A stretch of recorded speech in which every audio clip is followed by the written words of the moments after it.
नमस्कार, स्वागत है आप सभी का हमारे इस प्रोग्राम बाजार फर्स्ट में और मैं हूं आपके साथ पूनम शर्मा। पीली पीली सरसों फूली, पीली उड़े पतंग, पीली पीली उड़ी चुनरिया, पीली पगड़ी के संग। जी हां, बॉलीवुड का यह फिल्म का गीत सरसों की महक को हमारे जेहन में भर देता है। किसानों ने नई सरसों को कुछ मंडियों में लाना शुरू कर दिया और आने वाले दिनों में इसकी आवक बढ़ती जाएगी। पिछले साल सरसों की फसल को मार्च में हुई बारिश और ओले गिरने से भारी नुकसान हुआ, जिसकी वजह से इस सीजन की शुरुआत में ही इसमें तेजी बनना शुरू हुई, जो इसे 5500 रुपए प्रति क्विंटल तक ले गई। इस साल सरसों की बुवाई थोड़ी घटी, लेकिन उत्पादन बेहतर रहने की उम्मीद भी की जा रही है। लेकिन पिछले साल की तरह ही मौसम पलटने की आहट भी सुनाई दे रही है, जिससे ये आशंका बढ़ती जा रही है कि कहीं फसल बिगड़ ना जाए। राजस्थान सरसों की पैदावार में पहले स्थान पर रहता है और इस साल जब सरसों की बुवाई का समय था, तब इसका भाव 5000 से 5200 रुपए प्रति क्विंटल चल रहा था। किसानों ने इसके ऊंचे भावों को देखते हुए सरसों की बुवाई को पसंद किया, तो वहीं अधिकतर ट्रेडर मानते हैं कि सरसों के दाम इस साल ज्यादा बढ़ने के आसार नहीं है, क्योंकि कनोला तेल साल भर सरसों के दामों पर नहीं उठने देगा और ये इसके लिए परेशानी का सबब बनेगा। इस साल देश में तकरीबन 4 लाख टन कनोला का आयात होने की संभावना है। 4 लाख टन कनोला तेल आयात होने का मतलब है 12 लाख टन सरसों की उपलब्धता बढ़ना। तो आपको बता दें कि सरसों जिन्हें मंडियों में लाना शुरू कर दिया गया है और आने वाले दिनों में ऐसा कहा जा रहा है कि इसकी आवक भी बढ़ जाएगी। लेकिन ऐसा लग रहा है कि पिछले साल की तरह अगर इस बार भी मौसम पलटा, वैसे मौसम पलटने की आहट सुनाई दे रही है, तो ये आशंका जताई जा रही है कि कहीं फसल बिगड़ ना जाए।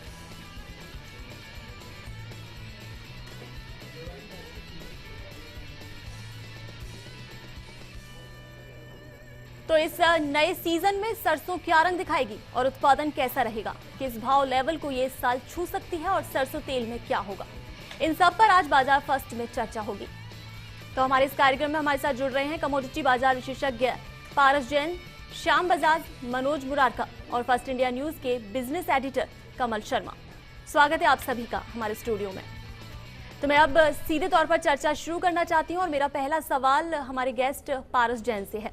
पारस जी, मैं आपसे जानना चाहती हूं कि देश में इस साल सरसों फसल की स्थिति कैसी है और पैदावार कितनी रह सकती है? इस साल सरसों की फसल बहुत बढ़िया है। इस साल राजस्थान पूरे इंडिया के अंदर 60 लाख टन की पैदावार होने की उम्मीद है। फसल इस समय बिल्कुल निरोगी है, किसी भी प्रकार का कोई रोग नहीं है। तेल की मात्रा भी पिछले साल की अपेक्षा 1 से 1.5% ज़्यादा है। तो पारस जी, इस समय कई जगह बारिश हुई है, ओलावृष्टि की बात हो रही है और मौसम पलटने की आहट मौसम विभाग दे रहा है, तो उसका कोई उत्पादन पे असर होगा?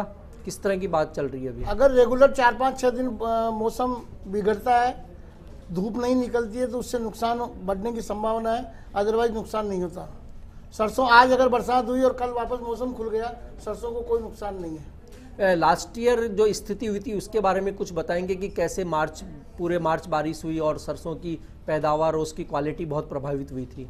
लास्ट ईयर रेगुलर 15 से 20 दिन तक मौसम एक दिन भी नहीं खुला, पूरे रोज बरसात, कभी आंधी, कभी अंधड़, कभी बरसात, कभी ओला। तो उससे फसल पहले ऑलरेडी मॉइस्चर रहता है और उस मॉइस्चर से सरसों अंदर के अंदर दागी हो गई और कई सरसों से खेत के अंदर ही साफ हो गई, उसको हार्वेस्टिंग भी नहीं हो पाई। तो मनोज जी, दूसरा प्रश्न अब आपसे कि यह साल सरसों के लिए कैसा रह सकता है? सरसों को देखा जाए तो इस बार डेफिनेटली पिछले साल से सरसों की उत्पादन काफ़ी हद तक बढ़ने की है। उम्मीद ये है कि करीबन 30% तक सरसों का उत्पादन पिछले साल के मुकाबले बढ़ेगा, क्योंकि जैसा कि पारस जी ने कहा कि पिछले साल लास्ट मोमेंट पे बारिश आने से उसकी क्वालिटी पे और प्रोडक्शन में फ़र्क पड़ा था। तो इस बार उम्मीद ये है कि उस प्रकार का फर्क नहीं पड़ेगा। तो 60 लाख टन की उम्मीद है, जो पिछले साल करीबन 45 लाख से 48 लाख टन की हुई थी। जी मनोज जी, एक सवाल मैं भी आपसे जानना चाहूंगी कि क्या किसान सरसों को जो मौजूदा भाव है उस पर बेचना चाहेंगे? नहीं, देखिए मैडम, सबसे बड़ी बात यह कि सबसे पहले तो ये वर्कआउट करना है कि किसानों की लागत क्या आ रही है। जिस प्रकार महंगाई बढ़ी है, सरसों की लागत भी काफ़ी बढ़ी है। आज की डेट में अगर देखा जाए तो सरसों की लागत किसानों को ही 4000 रुपये पड़ रही है। दूसरे नंबर बात, उन्होंने पिछले साल किसी भी कारणवश सरसों के 55-5600 के भाव देखे हैं, तो इस भाव पे वो मजबूरन लाएंगे, इच्छा के अनुसार तो नहीं लाना चाहेंगे। जी जी। तो पारस जी, अगला सवाल आपसे कि अगर किसान के पास देखिए राजस्थान में 2 ऑप्शन है, चना और सरसों, तो पहले वो चना बेचना पसंद करेगा या सरसों? पहले चना बेचना पसंद करेगा, क्योंकि चना जल्दी डंकी होता है, खराब होता है, और चने का भाव सरसों की अपेक्षा ज़्यादा रहेगा। जी, वैसे कॉस्ट की बात करें तो कॉस्ट भी चने में ज़्यादा आती है वनस्पत सरसों के। हाँ, उसकी यील्ड ज़्यादा आती है, पर चना इस साल चना भी कम है, सरसों के कंपेरिजन में चना कम है। सरसों बहुतायत से राजस्थान में पैदा हुई है, किसान जल्दी से जल्दी सरसों भी बेचेगा और चना भी बेचेगा। श्याम जी, एक प्रश्न आपसे है कि 2015 देखिए, जब मार्च में सरसों की बात थी तो प्राइस काफ़ी कम थे, लेकिन बाद में ये 5500-5600 तक जयपुर कंडीशन बिक गई। ऐसे में पूरा साल का अगर हम एनालिसिस करें तो 2015 आपकी नज़र में कैसा रहा सरसों के कारोबार के लिए? सरसों तेल मिल उद्योग के लिए पिछला साल बहुत ख़राब गया है। पहला कारण तो जैसा कि अभी चर्चा हुई कि सरसों की क्वालिटी बहुत ख़राब हो गई थी सीज़न के शुरुआत में, जिसकी वजह से काफ़ी समस्या आई। एफएफए बढ़ गया था बहुत ज़्यादा, तो करीबन 50-60% फसल ख़राब हो गई थी इस तरीके से। तो उसको पैरामीटर्स में जो पीएफए के सेट पैरामीटर्स हैं उसके अंदर लाने में तेल की प्रोसेसिंग में बहुत डिफ़िकल्टी आई।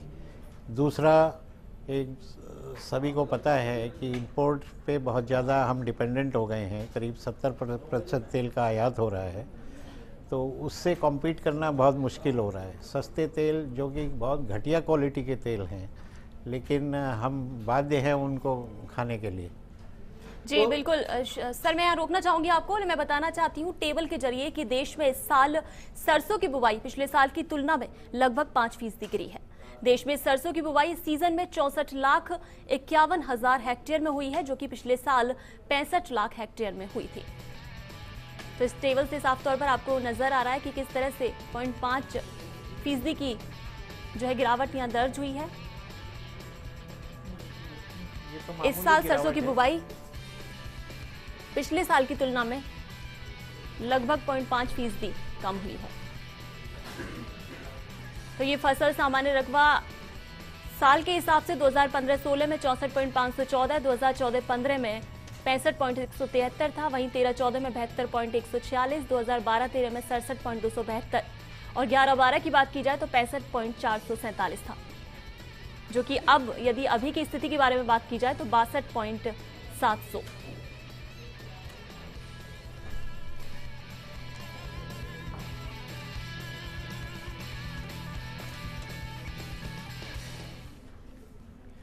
तो चलिए अब फिर से चर्चा शुरू करते हैं। श्याम बजाज जी, आप ही से मैं ये जानना चाहूंगी कि सरसों का तेल और कनोला तेल, तो क्या लगता है कि इस साल जो है कनोला तेल सरसों के तेल को किस तरह की जो है चुनौती दे रहा है? कनोला तेल बहुत सस्ते भाव में आयात हो रहा है और कस्टम ड्यूटी भारत सरकार ने 0% कर दी है और क्वांटिटी पर भी कोई रिस्ट्रिक्शन नहीं रखा है जी। और ओपन जनरल लाइसेंस के अंदर कोई भी कितनी भी क्वांटिटी में इसको आयात कर सकता है। और ये तेल जो डेवलप्ड कंट्रीज़ हैं, यूरोप के कंट्रीज़, अमेरिकन कंट्रीज़, वो खाने के लिए इस्तेमाल भी नहीं करते। वो सारा तेल इंडिया में आके खप जाता है सस्ते भाव में। और यहाँ पर चूँकि सरसों तेल के दाम काफ़ी ऊंचे रहते हैं तो काफ़ी हद तक तो मिक्सिंग होकर बिक जाता है और इस मिक्सिंग को गवर्नमेंट भी धीरे धीरे एक्सेप्ट कर रही है। उन्होंने ब्लेंडिंग का लाइसेंस देना शुरू कर दिया है कि आप कुछ मात्रा में कनोला तेल मिला दीजिए सरसों तेल के साथ ताकि प्राइस नीचे आ जाए उपभोक्ता के लिए। लेकिन मेरे ख्याल से ये बहुत अच्छा ट्रेंड नहीं है।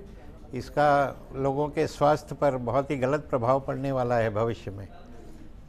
सरकार को इस ओर भी ध्यान देना चाहिए।